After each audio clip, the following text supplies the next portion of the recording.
Greetings, everyone. It's Dr. D with the Earth Angel channel. And normally I tell my story or give these videos as a source of inspiration to help others to be enlightened and to think for themselves. But today's video is about exposure, and I'm going to keep it real, and I may even get raw at points because I'm very serious about the truth that I speak. If you've been following my story, it is one of spiritual enlightenment, and it is one where trauma from an abusive, narcissistic ex-partner, lover, boyfriend, whatever you want to call him, basically went on a campaign to destroy my life. And it was just strange how the moment I met him 30 years ago, he's been doing things off and on in the background. But these last 5 years became vicious when I walked away, when I unmasked him, and when I saw the reprobate mind of someone who I thought I loved. And so today's topic is about how did my narc ex and his ex-wife be so obsessed with destroying my life, where they recruited and paid co-workers, friends, family members to hurt me, to harm me, to block my resources, leave me homeless, try to make me mentally ill because of jealousy and greed. And so my story, my posts, my videos have been exposing different aspects because I prayed to God and I asked him to reveal my enemies. And so that's exactly what he's done. And so today's topic is about cults and covens and groups of people who swear oaths of secrecy and hide behind masks and hurt and harm and destroy people. And the group I'm talking about, I'm wearing this AKA cape. I basically have lost everything. I have about 2 bags of clothes. This is one piece that I still have. So I want you to focus on not me, not this face, not judging this face, but what I'm saying, the words that are coming out of my mouth. And so this is a cape that symbolizes the ivy, the green ivy and the pink and green of what I thought was a sorority that I wanted to be a part of. But part of how my ex was able to recruit people to hurt me, I've been evicted 10 times. I have lost 10 different jobs, and I'm an educator. I'm a teacher.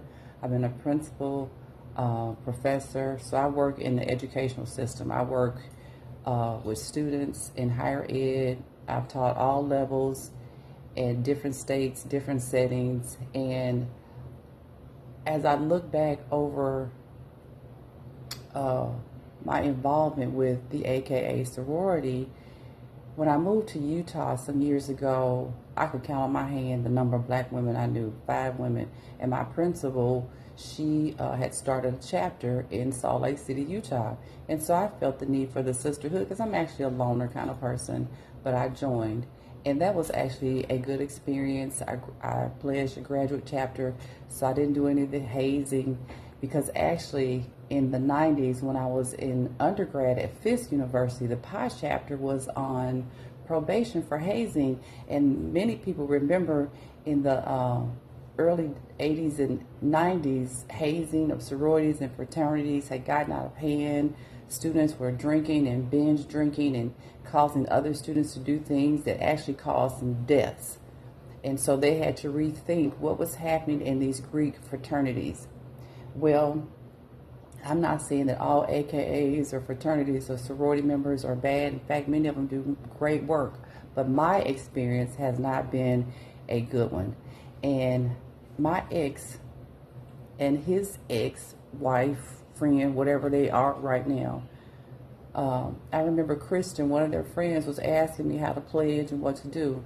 Little did I know they had connected with many of the AKAs in my life, from my best friend to co-workers and frenemies, to basically bully, harass, and hurt me on my job in different settings. Even at the little Catholic school I left, Miss Stacy yelled at me in front of some students. I've had that happen several times. Every day I'd have little incidents, and I worked through them and even sometimes talk to my principal, but I just would deal with it. I would just teach, be my fantastic self, and not even be concerned with the so-called sorority sisters that were once my friends, I thought, but behind my back were scandalous, jealous, talking about me as if I were not a member of the very sorority that I thought stood for honorable civic community deeds. And so, again, today's story is a video topic is about cults and covens and people who join groups, even churches. And these so-called educated people use their jobs, their titles, their positions to hurt, to harm, to bully, and to destroy lives, either because of jealousy or greed. Okay? And I could tell you about countless attacks, but I'm going to tell you about one attack or humiliation ritual or whatever they do. I was at this one school, Goodlettsville Middle, and Miss Corder, who was an AKA, she had called me an idiot in front of some students, and the students came back to tell me, at first, you know, protocol is you do not talk negatively about a teacher in front of kids or to kids. It's just like basic respect. So anyway, I kind of had let it slide, but it had been a lot of little petty little things, like I said, little bullying incidents. And so finally I just told, Miss Corder, I said, the next time you want to call me an idiot, it's Dr. Idiot to you.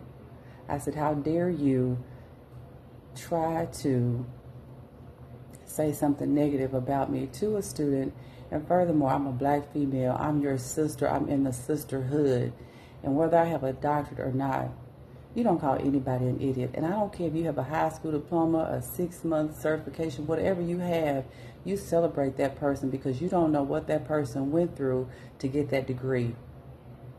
And so it was right before like fall break or spring break or something, and I just walked away. And it was like she tried to call me over the whole fall break. I didn't even answer her call because I was done. Because actually, you can have your opinion of a person. You can have your opinion of me. If that's what you think, fine. But you didn't have to say it in front of students.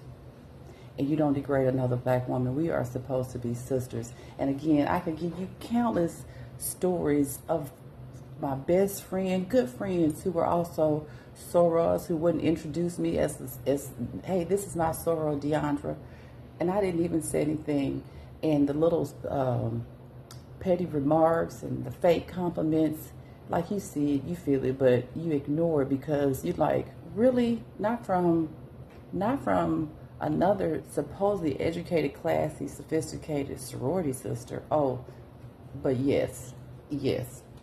And so I say this because these people are teachers, professors, they are police officers, lawyers, judges, doctors, social workers, they're in HR. And again, they use their titles and their jobs. The very jobs that they grew up, they wanted to be a teacher or a lawyer. When I grow up, I'm going to be this, I'm going to do this. But yet, they're abusing their power, their titles, to do mean things. And here are some of the things that were done to me. My medical records have been tampered with to make me look like I have an STD or a mental illness. False documents, identity theft. They even denied me food stamps and then had them scammed.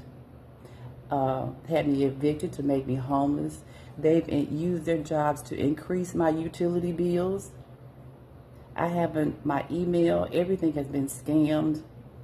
I still am yet to receive mail in 3 years. I could go on and on where in HR, they key in your information incorrectly, so then your insurance is messed up or your paycheck is delayed. And these are people with degrees, educated people who use their power, their position, and their titles to destroy somebody's life. They might just be jealous or mad or greedy. I had teachers mad at me or jealous of me because kids like me. And I'd have to tell them, you know what, get off me and get on your kids. Leave me alone. And this is job after job. And the common thread, they're my sorority sisters. So just so you know, I don't wear this. I just wear this for this video. I have denounced my connection to that sorority because I don't think, for one, you have to pay that kind of money to be part of a civic organization that's supposed to help other people. Yes, I understand dues and fees, but these people have top positions and jobs and politicians, and they are doing things that you wouldn't believe. You would not believe. And these people are sworn to secrecy. They keep oaths. But what about your oath to God?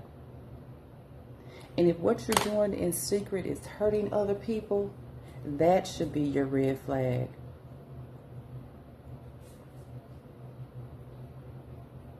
And so I know if they've done it to me, they've done it to others. And again, there are some beautiful AKAs, some beautiful women doing some great work. But there are always exceptions to the rule. And I'm talking about my experience, what has happened to me. And so the AKAs and the fraternities and the sororities that are connected to cults and covens, the Masons, the Eastern Stars, Zetas, Deltas, Kappas, Qs, whoever that who take part in these kind of behaviors, I pray for you. Because you put your group affiliation before your commitment to God. Because most of these people go to church. And so my psycho ex, Steve Wilson, who tried to destroy my life, so he smeared my name, created a false narrative, bribed his minions, these people in these groups, to do his dirty work. And this is what unhealed, obsessed, narcissistic men and women, whether it's your sister, boyfriend, whoever in your family, whoever, on your job, at the church, these unhealed people do things underhanded, triangulation, behind the scenes. They wear masks. They practice the dark arts. And they wear this beautiful, loving face like they're so wonderful. And some are, but many are not. And so you have to have discernment, trust your intuition, and think for yourself. Every video that I post, think for yourself. Pay attention. Because we live in a new world, and people operate differently these days. And they don't mind hurting the next person. They're teaching their kids. And what's sad is, again, I'm a teacher. And this is the behavior that is happening in schools. I've had fake students. I've had students paid to pretend they were real students at 2 universities and in 1 local high school. And so the churches, the cults, the covens, these groups, group mentality, mob mentality is real. And when you join these groups, always think for yourself. Just because somebody else is doing it doesn't mean it's right.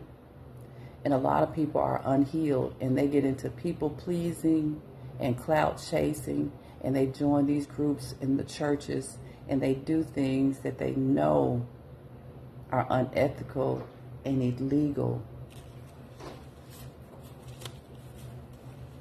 And so my sorority was supposed to protect me. I'm more than pink and green. I'm a person. I'm your sister. And even with all my loss and destruction, even if you did not participate in these kind of activities, if I'm down and out and homeless and without a job, why haven't one of my sorority sisters reached out to me and said, my girl, what you need, I got you. That's what a real sisterhood does. But God let me know, I got your back. I fight your battles. If they we don't chase, we don't beg. And so God has the final say. And what these people in the sororities and fraternities who join this group effort to hurt me and do this to other people, to steal assets, to smear their name, to assassinate their character, for what? But these people didn't know that the ones they helped, my ex and his ex, are connected with sex trafficking and a lot of illegal activities. Yes, they are. And I opened my mouth. I spoke truth to power. Yes, I'm a whistleblower because this impacted my life. I'm innocent. I have not hurt anybody. I mind my business. And when everybody came for me, I did not respond. I did not. All I'm doing is exposing my truth. And so I don't want to be too long, but this is very important. And I'm exposing what is happening to me. And I pray that you're not gang stalked, that hired hitmen aren't stalking and following you, and you're losing jobs with fake complaints or tag trackers on your car where your car is stolen. Near fatal accidents, but grace be to God, I walked away. Everything they've done to me, I've lost material things, yes I have, but I gained the power and the protection of my Heavenly Father. And so yes, the AKAs, the churches that I have belonged to, none of them have reached out to help, not even the churches that I belong to. Whether you think I'm crazy, I'm hurt, or whatever you think about me, I'm a child of God. And not one single person really offered help. I get a little help here and there. And I thank the few angels that God has sent my way. Thank you very much. Those of you who have supported my GoFundMe or sent a prayer my way, thank you. Thank you. So I'm signing off. Dr. D, peace, love, and light. Please check out the Earth Angel channel with Dr. D. I have a couple stories on there, especially you might want to watch from PhD to the streets to learn a little bit more about my story. But I love you all. I pray that this world becomes balanced and healed, and that we start to love and respect and unite and care for each other like God wants us to. So peace, love, and light. And please like, share, and subscribe.